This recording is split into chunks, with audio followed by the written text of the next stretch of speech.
The end of WWE as we know it is here. We're going to talk about it in much more detail coming up right here on TAS.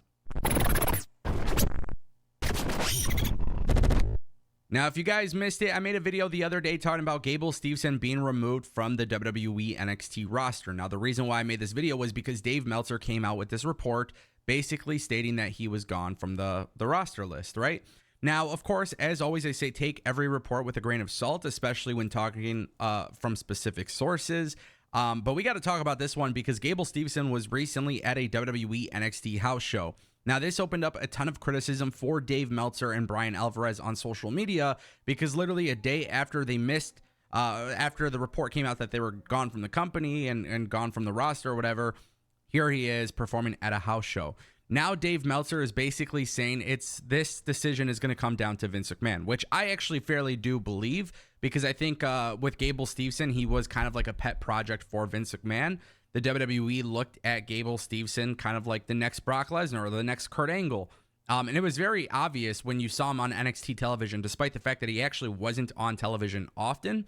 It was pretty obvious that WWE wanted to force him down everybody's throats as the great American hero, very similarly to Kurt Angle. And obviously, this is why we say take reports with a grain of salt, because from one day being not listed on the roster to the next day very much working a house show, it goes to show you that accuracies in wrestling media may not be as accurate, right, with these reports.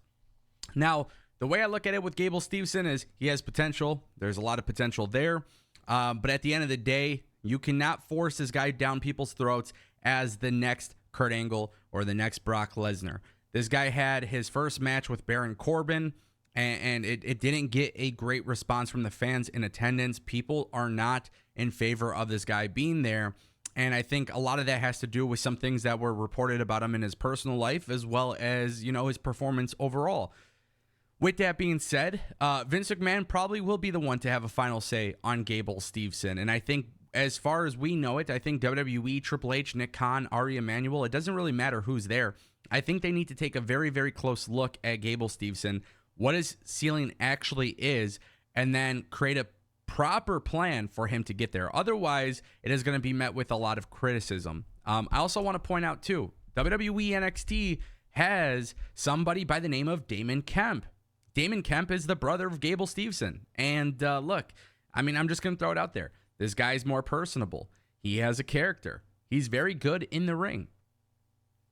I don't know if there's really a need for Gable Steveson on WWE NXT, considering that their characters are so close.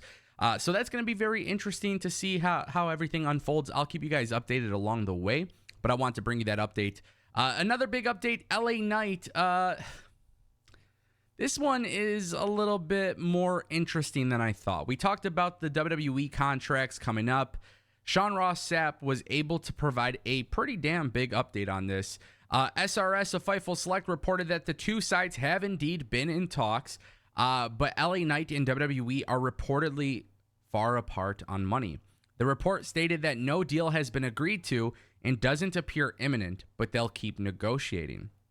One WWE higher-up stated that there is no truth to LA Knight's big push being tied to a new deal and cited various wrestlers who have deals expiring next year, and yet they are still getting big pushes. Now, with that being said, for those who didn't know, because now this is actually coming out, LA Knight is actually reportedly signed to WWE until 2025. So there is no reason for WWE and LA Knight at this stage of the game to actually rush towards a new deal, which could make a lot of sense as to why LA Knight and WWE are reportedly far apart on money, right? If you're LA Knight, you don't know what guarantees there are from a creative standpoint. You don't know what guarantees there are from a business standpoint with Endeavor taking over WWE. I wouldn't necessarily rush to sign a new contract. If I was in the shoes of a pro wrestler in WWE right now, I am more of a wait and see type of guy. I'm a little bit more patient. And that's just kind of how I personally would conduct business. The good news is, coming from this report, because there's been talks about LA Knight getting this massive mega push, I'm glad this contract situation isn't appearing to get in the way of that, which I think is relatively important. I think LA Knight more than likely will come to terms with WWE on a new deal at some point. Whether it happens this year, next year, whatever it may be, I can definitely see WWE and LA Knight making a big deal, making a big contract agreement, and securing the future of LA Knight on the program.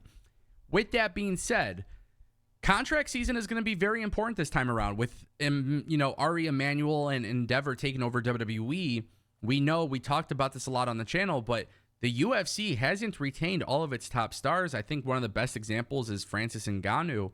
But Endeavor, since they've taken over UFC, we have seen quite a bit of top stars not being retained in the UFC. And I think that's a formula that it could potentially hurt UFC in the long run, but the UFC brand is so big that maybe it doesn't even have an impact on it. But you have to wonder if that same mindset is going to carry over into WWE.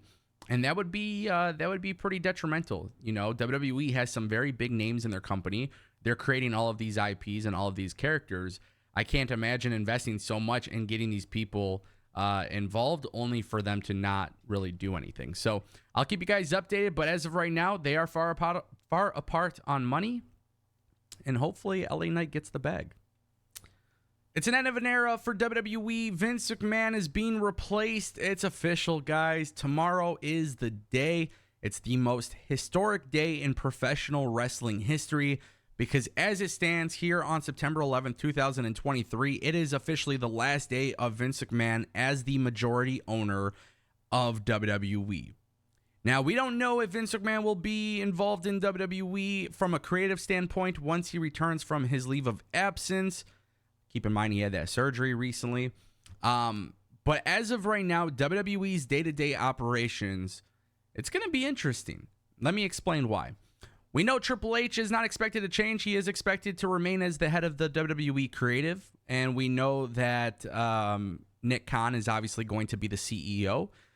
But one thing that is very interesting here is that for the first time ever, Vince McMahon will not have majority ownership of the WWE. In fact, Vince McMahon will still run the company, kind of as is, right? He's going to be the chairman.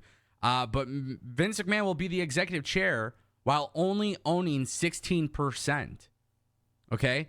16% is not a lot of power in the grand scale of things. So WWE, as we know it, the full Vince McMahon era, it's done. Tonight, it's over. Now we're going to see what Endeavor does. Now, obviously, Vince McMahon still having his hand in WWE, Nick Khan, Triple H having their hand in WWE.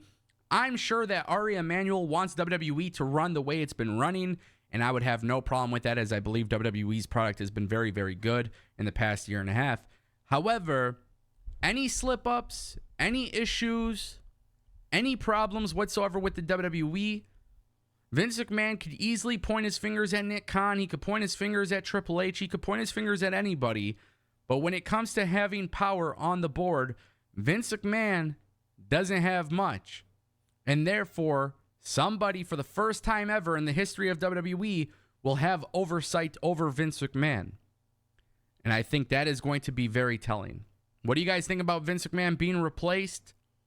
I'm honestly, I couldn't believe it, man. I can't believe it's actually happening. And the fact that it's happening so soon is mind-boggling. But let me know what you guys think down below.